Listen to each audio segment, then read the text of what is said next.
La guerre par procuration. Quand nous disons la guerre par procuration, quand nous voyons les grands Zaïre devenir aujourd'hui les grands Congo, la République démocratique du Congo, peut-être vous ne réalisez pas, mais quand vous regardez ceci-là, on prend,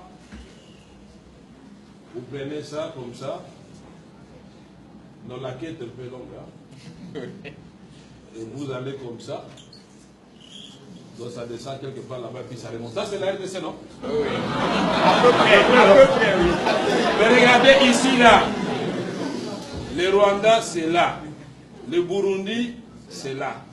On vous dit que c'est des pays mis ensemble, entrent dans la République du Congo combien de fois? 64 fois. La Belgique, c'est combien? La France, c'est combien?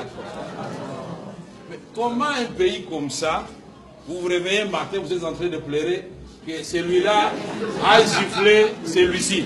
Est-ce que c'est normal? Non. Ici, vous avez l'Ouganda. Là, vous avez la République des Soudan du Sud, n'est-ce pas? Là, vous avez la RCA, n'est-ce pas? Et là, vous avez nos voisins d'en face ici, Brazzaville. Et là, vous avez quelque part l'Angola, Zambie et la Tanzanie, là, puisque la Zambie part d'ici. Mais ces pays avec 9 voisins. Mais notre vocation, justement, c'est d'être une puissance. Mais on nous fait des guerres par procuration à travers les voisins. Les guerres par procuration à travers les multinationales. Pourquoi nous avons cessé d'être un État où les gens peuvent venir conclure des contrats et espérer, dans le cadre de ce qu'on appelle coopération gagnant-gagnant, encore que le mot, ce sont les multinationales qui l'ont inventé. Gagnant-gagnant, mais il faut ouvrir les yeux. Ça peut être toujours déséquilibré. Mais les gens préfèrent là où ils peuvent gagner peut-être à l'échelle, mais pendant longtemps, et être sûr que la situation sera stable.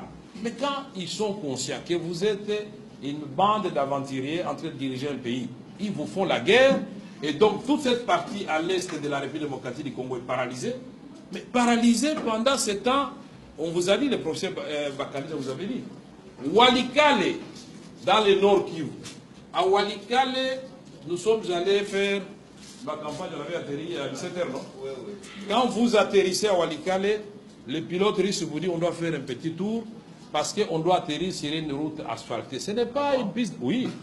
Mais qu'est-ce qui s'est passé à Walikale? Walikale, on était en train de construire la route par les Allemands. Il y a une partie qui devait partir de Kivu et une autre partie de Kisangani.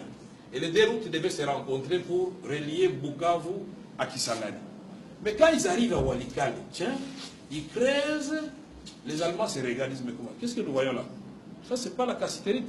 Et puis, ah, l'or. Mais ils viennent de Kisangani, ils arrivent au niveau de Banalia ou... Oui, je crois. Ils creusent, ils voient, ça c'est de l'or. Eh bien, la route n'est jamais finie. Les Allemands, de part et d'autre, ont exploité pendant 4 ans. Et le président Mobutu se demandait, mais Zélan pose aussi la Teponanine. Et on va découvrir qu'ils sont en train d'exploiter. Donc la portion qui est restée ici, c'est ça qu'on appelle piste d'atterrissage. Ah bon? Et je vous dis que cette piste d'atterrissage a plus de vols par jour que l'aéroport international de Lubumbashi. 17 vols internationaux par jour.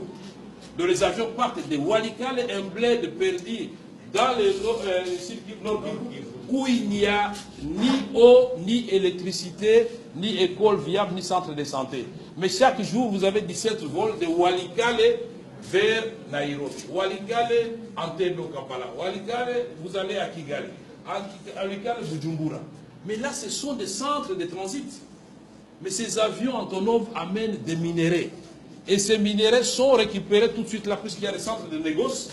Et les multinationales savent très bien, puisque quand on a fait la loi Dodd-Frank par le président Obama, l'administration Obama a fait la loi Dodd-Frank qui dit que toute multinationale américaine qui sera désormais citée dans un rapport comme exploitant les minéraux du sang à l'est de la République démocratique du Congo sera radiée et traduite en justice. Nous aurions voulu que les Canadiens fassent la même chose, les Belges, les Britanniques et les Français, les Australiens, tous ceux qui ont des multinationales qui viennent ici, le groupe Andro, il y a tout un tas d'entreprises qui prolifèrent. La guerre par procuration, l'armée américaine, depuis l'aventure de la Somalie, ils ont dit non, non, on ne vient plus en Afrique, formons quelques États en Afrique qui vont commencer à faire la guerre à notre place. Puisque qu'est-ce qui s'est passé en Somalie? Ils viennent débarquer en Somalie, oubliant la géopolitique et la sociologie et l'anthropologie. Ils débarquent, il y a des groupes armés, mais quand ils descendent, on prend 3 Américains qu'on tue de façon brutale, mais tous ils sont terrorisés, ils repartent et la guerre a pris fin. C'est pourquoi nous avons dit au secrétaire général, c'est bien d'amener une brigade d'intervention à l'est de la République démocratique du Congo. Mais quand vous voyez du nord Katanga, de Tanganyika, jusqu'à Dungu en province orientale, donc à la frontière du Soudan, mais c'est un territoire plus grand que l'Europe occidentale. Mais comment pensez-vous que 3000 hommes vont se déployer ici et réussir là où 17 000 hommes, 18 000 hommes de la MONUSCO n'avaient pas réussi? C'est pourquoi il faut prendre des précautions. Parce que dans les temps, on avait eu Artemis dans l'Itourie avec la France. C'était des coupes chirurgicales. Pendant 3 mois, ils ont terminé le travail. Pourquoi? Parce que si le plan interne a créé un minimum de consensus, si le plan interne, on a localisé les chefs de bande et les chefs de groupes armés, on les a identifiés, mais si vous faites l'obstacle, on va vous arrêter. Et l'affaire est bien partie. Mais les M23 menacent les Nations Unies. On ne fait rien. Et alors, et notre aventurier va menacer et les gens continuent à mourir. Voilà ce que nous disons. Guerre par procuration, ça peut être les multinationales, ça peut être les pays voisins, malheureusement aussi les Congolais. Et ils bombent les torses, ils disent je suis un grand rebelle. Mais vous n'êtes pas rebelle, monsieur.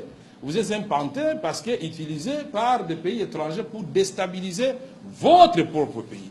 Ce sont des choses que nous devons bannir. Et les Congolais, malheureusement, pour accéder au pouvoir, ils sont prêts à tout. Y compris les pactes avec le diable, il va le faire, pourvu qu'il ait le pouvoir. Mais vous allez régner sur qui?